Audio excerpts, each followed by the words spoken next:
మేము స్కూల్ దశలో ఉన్నప్పుడు కిలోమీటర్ల కొద్దీ నడిచే వెళ్ళేవాళ్ళం స్కూళ్ళకి. ఉదాహరణకి గుడివాడలో చదివినప్పుడు ఏజీకే హై స్కూల్లో చదివితే ఇప్పుడున్న రైలు పట్టాలు ఉంది కదా, ఆ రైలు పట్టాల ఫస్ట్లోనేమో ఇప్పుడున్న ఎన్టీఆర్ స్టేడియం దగ్గర ఉన్న చెరువు ఉండేది. అప్పుడు ఆ స్టేడియం అనేది చెరువు ఒకప్పుడు. ఆ చెరువు దగ్గర ఇల్లు ఉన్నప్పుడు అక్కడి నుంచి ఏజీకే హై స్కూల్కి వెళ్ళడం ఒకటి. ఆ తర్వాత ఏడాదికి వచ్చేటికి ఇల్లు అద్దిల్లే కదా, ఈ ఇప్పుడున్న రైలు పట్టాలు గేట్లు పడతా ఉంటుంటుంది కదా ఊరి చివరన, ఆ ఏరియాలో ఉండేవాళ్ళు. అక్కడి నుంచి ఏజీకే హై స్కూల్కి నడుచుకుంటూనే వెళ్ళేవాళ్ళు. అట్లాగే మార్కెట్కి అయినా నడుచుకుంటూనే. అప్పుడు ఒక రిక్షా ఎక్కడం, ఆటో ఎక్కడం అంటే అంత స్తోమత లేదు.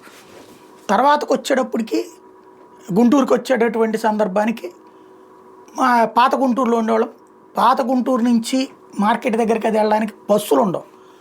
బస్ స్టాండ్కి వచ్చి మార్కెట్కి బస్సుకి ఎక్కాలి. బస్ స్టాండ్కి వచ్చి ఎక్కడం కంటే ఆ 4 అడుగులు నడుచుకుంటూ వెళ్ళడం అన్నది రూట్లో ఉంది.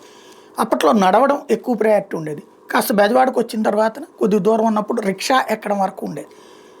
ఆటో అంటే వామ్మో లగ్జరీ అన్నటువంటిది. అలాంటి స్టేజ్ నుంచి ఇవాల్టి యువతరము క్యాబ్ ఎక్కడం చాలా కామన్ అయిపోయింది.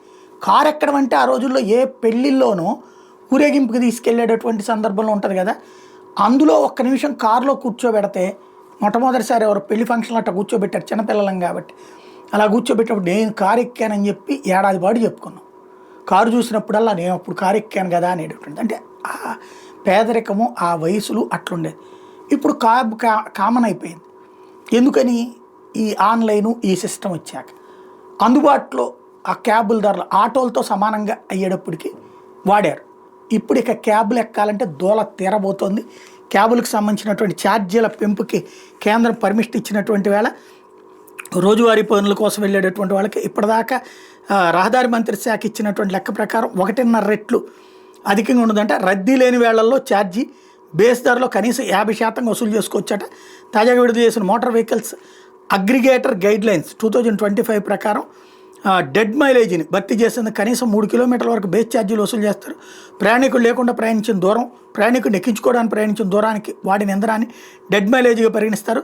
సంబంధిత విభాగం లేదా మోటార్ వాహనాలను బట్టి రాష్ట్ర ప్రభుత్వాలు నోటిఫై చేసిన ఛార్జీయే అగ్రిగేటర్ నుండి సేవలు పొందే ప్రయాణికులను వసూలు చేసేటటువంటి బేస్ ఛార్జీ అవుతుంది. 3 నెలల్లోగా సవరించిన మార్గదర్శకాలు అమలు చేయాల్సిందిగా రాష్ట్రాల కేంద్రం సూచించింది.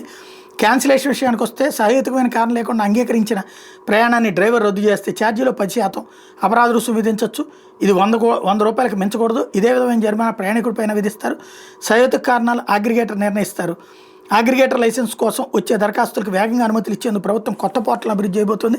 లైసెన్స్ కోసం అగ్రిగేటర్ని 5 లక్షలు ఫీజు చెల్లించాలి. లైసెన్స్ జారీ తేదీ నుంచి 5 ఏళ్ల కాల వ్యవధికి ఇది పనిచేస్తుంది. డ్రైవర్లకు 5 లక్షల ఆరోగ్య బీమా, 10 లక్షల టర్మ్ ఇన్సూరెన్స్ని తప్పనిసరిగా అగ్రిగేటర్లు అందించాలి. అగ్రిగేటర్ గ్రీవియన్స్ అధికారి నియమించాలి. ప్రారంభ రిజిస్ట్రేషన్ తేదీ నుంచి 8 ఏళ్లు పూర్తి చేసుకున్న వాహనాలకు అగ్రిగేటర్లు క్యాబ్గా అంగీకరించకూడదు. ప్రయాణికుల భద్రత కోసం వాహనాల్లో లొకేషన్ ట్రాకింగ్ పరికరాలు అమర్చాలి. ఇవి అన్ని వేళల్లో పనిచేసేలా చూడాలి. ప్రయాణికుల సమస్యలు పరిష్కరించేందుకు కాల్ సెంటర్ ఏర్పాటు చేయాలి. ఇందులో ఆంగ్లంతో పాటు స్థానిక భాష వినియోగం తప్పనిసరి. వాటి ఫోన్ నెంబరు, ఈమెయిల్ చిరునామాలు వెబ్సైట్ యాప్లో ప్రదర్శించాలి. యాప్లో చూపిన మార్గాన్ని డ్రైవర్ అనుసరించేలా అగ్రిగేటర్ను చూడాలి. ఇందుకు భిన్నంగా వెళ్తే కంట్రోల్ రూమ్కి హెచ్చరికలు చేరాలి. వెంటనే వాళ్ళు డ్రైవర్ ప్రయాణికులతో మాట్లాడాలన్నటువంటిది హైలైట్ చేసుకొచ్చింది.